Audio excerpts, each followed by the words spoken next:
Bonjour tout le monde, bienvenue sur ma chaîne Lightning. Aujourd'hui, je vais vous présenter une vidéo qui est un petit peu spéciale d'une collection de jeux et de consoles que j'ai qui est spéciale.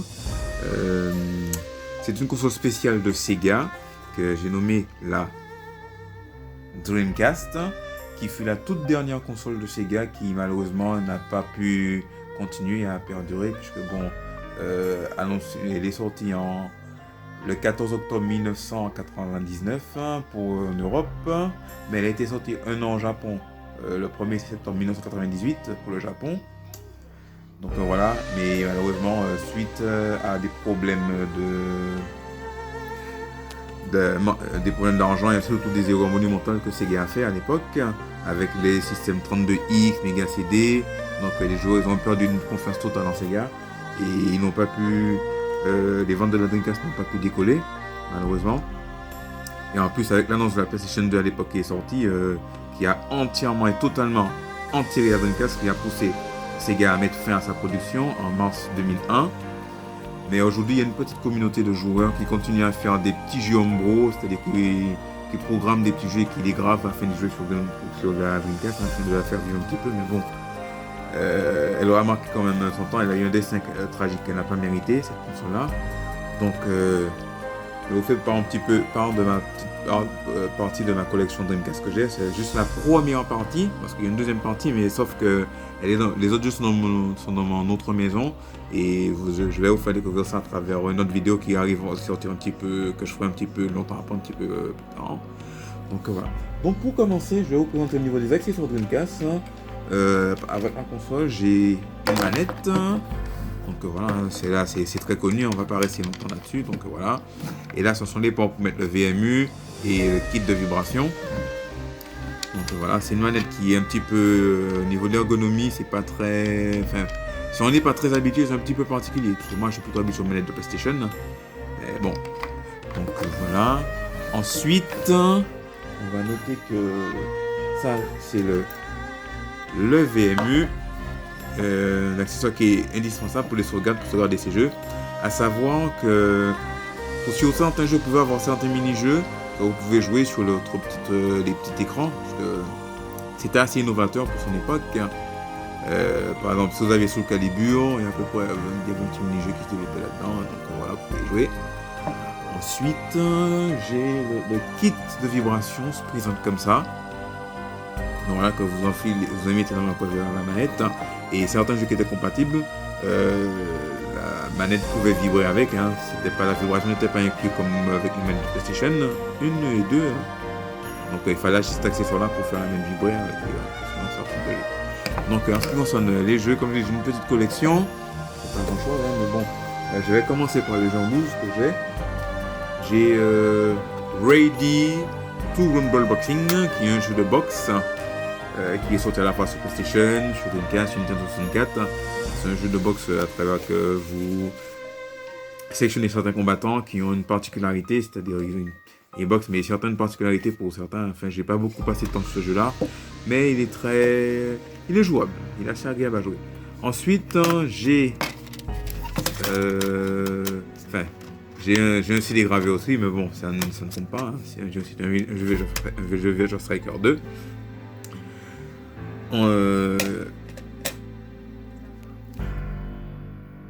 J'ai Alone in the Dark, le tout premier CD que j'avais eu dans un magasin rétro gaming, que c'était à débarrasser, donc j'ai pris comme ça.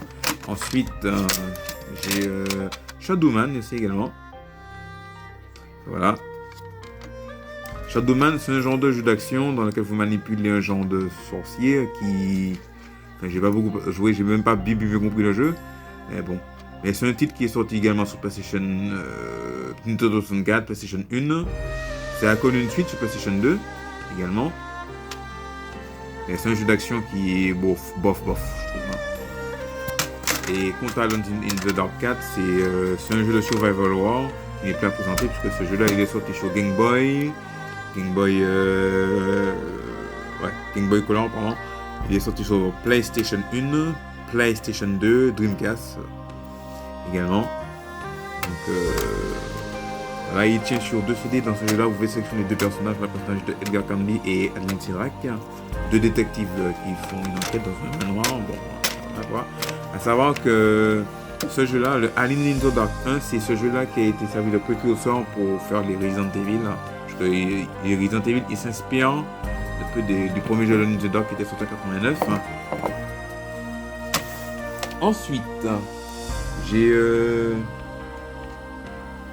Space Channel 5. C'est un jeu de danse, danse de chant, dans lequel vous manipulez oulalala. Mais bon, malheureusement, ce jeu-là, il ne passe pas sur ma Dreamcast, malheureusement. Il faudrait que je l'essaye sur une autre Dreamcast, pour voir, parce qu'il n'y a aucun en particulier, mais bon, je le garde, je ne le balance pas. Donc voilà, c'est un genre de jeu de chant, mais bon. Il était assez particulier pour son époque, le Space Channel 5.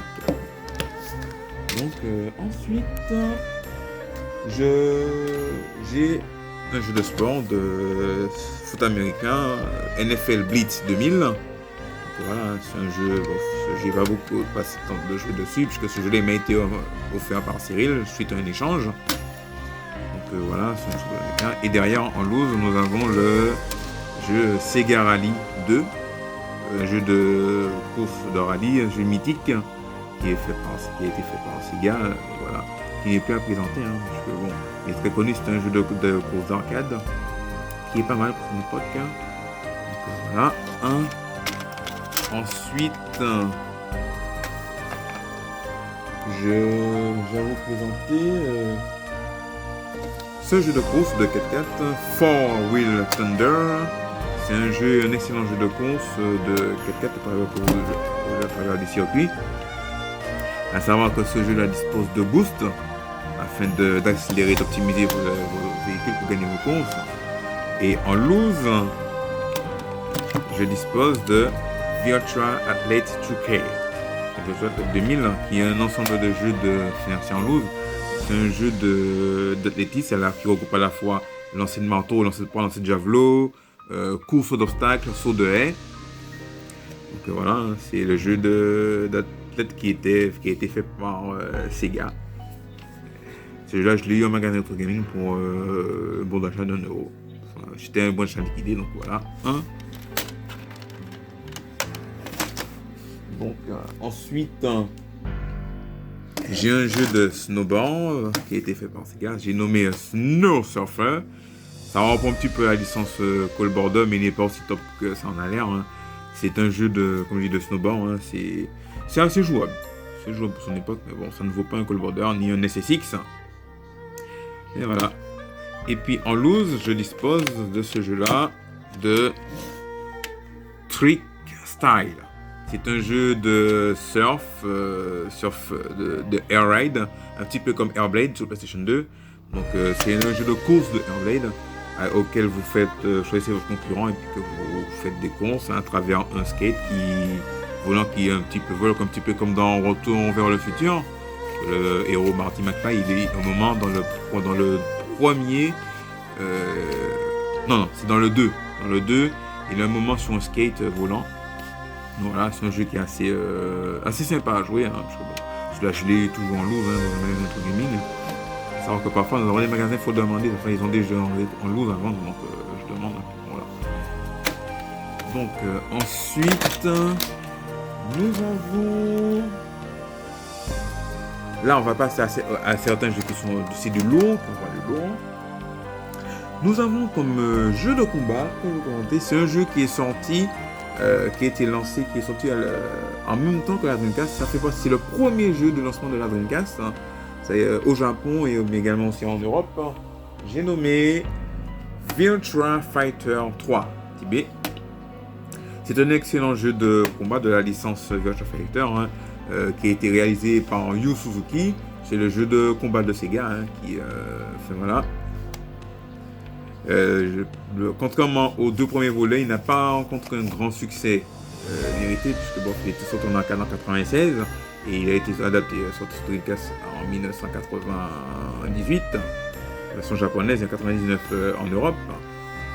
Donc ce que je pourrais dire de ce jeu-là, c'est que, voilà, il inclut deux nouveaux personnages. Il inclut à la fois le sumo qu'on appelle Takahara Arashi et puis celle qui fait de l'aïkido, Yume Okuji Oi. Donc voilà, c'est un jeu qui est assez sympa à jouer. Hein. Voilà. Mais quand même, il n'a pas eu autant de succès comme le 4. Et à la base, le Maman le 3, il aurait dû être produit, il était prévu sur Saturn. Mais comme la Saturn avait fait un flop, donc son développement s'est poursuivi sur Dreamcast pour faire partie des premiers jeux de la Dreamcast. Également. Donc ensuite, j'ai également en loose ce jeu de combat là, Soul Calibur, qui n'est plus à présenter, hein, le premier jeu de combat de Namco adapté sur Dreamcast. À la base, c'était un jeu qui était prévu sur arcade, qui était sorti en arcade, et donc ça avait l'intention de durer sur en arcade d'ailleurs. Mais Sega, pour la petite histoire, ont voulu demander à Namco, à l'éditeur, s'il pouvait avoir un jeu de combat qu'il pouvait développer sur la Dreamcast. Comme Namco n'avait pas grand chose sur la même, puisque bon, Namco avait les Tekken, mais les Tekken étaient produits pour la PlayStation. Donc ils ont donné ça, ils ont produit ça comme ça sur Dreamcast à l'origine. Mais Namco s'imaginait pas que ce jeu-là allait rencontrer un vif succès. C'est vrai, c'était les meilleurs jeux de combat sur Dreamcast. Et aujourd'hui, ça reste un des jeux phares également, et ça rencontre un fort succès. Donc j'ai connu un ami à la base qui voulait l'avoir à l'époque où il avait la Dreamcast, et bon, malheureusement il n'a pas pu, puisque bon, vous savez, quand on est adolescent, quand on est à l'école, on n'a pas avoir de l'argent, c'est pas évident, et puis solliciter les parents, c'est pas évident, parce que moi, on fait partie d'une génération où à l'époque, les parents, personnellement, les jeux vidéo, ils détestaient les jeux vidéo, c'était plutôt de jouer devant la télé de temps en temps, on va lire un livre, et puis voilà, bon. Donc voilà. Et donc, la force a été repoussée, et puis malheureusement, bon, il n'a jamais pu avoir le jeu à l'ère de la Dreamcast. Ensuite, comme jeu suivant, je vais passer à un grand monument. C'est un jeu qui est sorti en 2008, un jeu de Capcom. Ça fait pas très longtemps que je l'ai eu, ce jeu-là. J'ai nommé, j'ai pris sur mon coin, mais il est en loose, ce jeu-là. Marvel vs Capcom 2.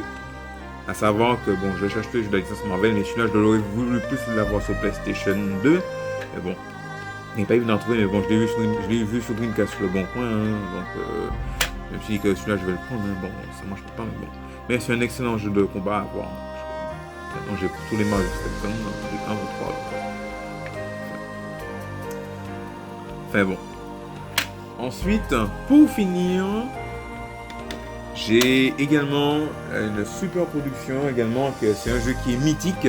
Son développement a coûté plus de 47 millions d'euros. Son développement avait commencé à l'origine tardivement. Enfin, plus pour la Saturn en 96. Mais malheureusement, par rapport au flop de la Saturn, son développement a été repoussé maintes et maintes fois. Il a fallu, si mes souvenirs sont exacts, 4 ans pour que ce jeu-là voie le jour. Également, c'est le jeu le plus cher de l'histoire. Également, ce jeu-là, ça raconte une histoire. J'ai nommé, mais il est en loose malheureusement, Shenmue. Voilà, c'est un jeu qui tient sur 4 CD quand même. Hein, puisque bon, voilà, comme vous pouvez le voir. Donc, voilà, Shenmue, à savoir que c'est un jeu qui a été produit par Yu Suzuki. Également, dans ce jeu-là, vous manipulez Ryo Azaki. Hein. C'est au fait, le personnage, il cherche à se venger de l'assassinat de son père qui a été assassiné par un certain Landy. Donc, à savoir que la production de ce jeu-là, il comprend 7 chapitres. Et il n'a jamais été fini, malheureusement. On espère qu'un jour pouvoir voir la fin et la suite. Puisqu'il n'a pas rencontré le succès qu'il méritait, puisqu'il s'est vendu à il n'a pas rencontré un fort succès au niveau de la vente. Mais c'est un des jeux qui est quand même assez coté quand même, hein, à trouver. Hein. Mais il trouve facilement, mais il est cher sur le marché. Et également, comme je vous l'ai dit, son développement avait commencé sur Saturn. Je vais voir si je peux retrouver des petites images que je vais vous montrer. Et il a été finalisé sur Dreamcast. Donc, il est à la recherche de la vengeance de l'assassin de son père, le héros Ryo.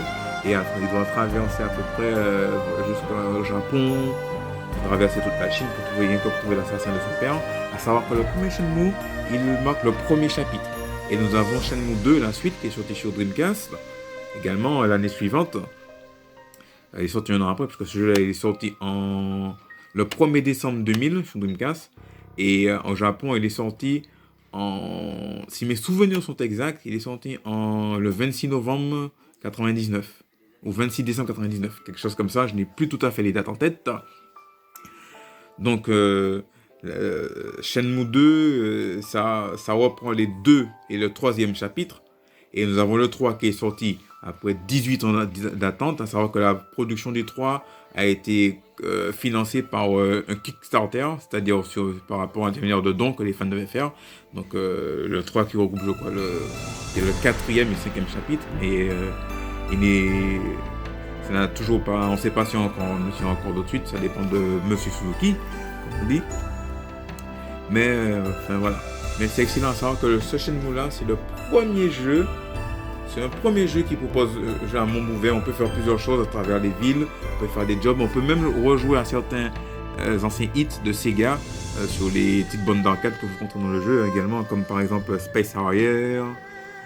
Également, vous pouvez faire des jobs comme sur les quais au Japon, puisque ça se passe dans le Japon des années 80, plus précisément fin de novembre 86, également dans l'histoire du jeu. Et également, qu'est-ce qu'on peut faire encore? Également, c'est le premier jeu qui propose aussi des QTE, des scènes de QTE où vous pouvez manipuler les cinématiques en appuyant sur des boutons. Ce n'est pas God of War, comme les gens disent, c'est Shenmue, qui était le tout premier jeu à présenter les QTE. Donc voilà, c'est un excellent titre qui est quand même... c'est une histoire qui se vit, c'est pas comment vous expliquer mon sentiment de joueur à travers ce jeu-là. C'est pas un jeu que n'importe quel gamer d'entrée d'office va aimer, enfin voilà quoi. C'est quelque chose, c'est assez poétique à jouer, mais c'est pas si particulier. Donc voilà. Et à savoir que ce jeu-là, il a été réédité dans la compile Shenmue 1 Shenmue 2 sur PlayStation 4 également. Et d'où ça a été lissé également au niveau des graphismes. Et c'est pas mal. Mais voilà. Enfin voilà, c'est tout pour ma présentation de ma collection de jeux de Dreamcast pour la partie 1. J'espère que vous avez apprécié cette vidéo-là et la présentation que je vais vous faire, que je vous ai faite. Sur ce, je vous remercie d'avoir suivi cette vidéo, mais également, n'oubliez pas de liker si vous avez aimé, dites dans les commentaires ce que vous en pensez. Et surtout, j'espère que la semaine se passe bien pour vous et que vous pourrez vous porter bien également dans cette période qui va cette période de déconfinement qui se fait progressivement. Donc sur ce, je vous dis à une prochaine fois et surtout, vous me dites si vous avez également des jeux Dreamcast à me proposer, des changes, je suis preneur si vous avez des doublons. Donc voilà, sur ce, je vous dis à une prochaine fois et d'ici là, portez-vous bien. Allez, salut.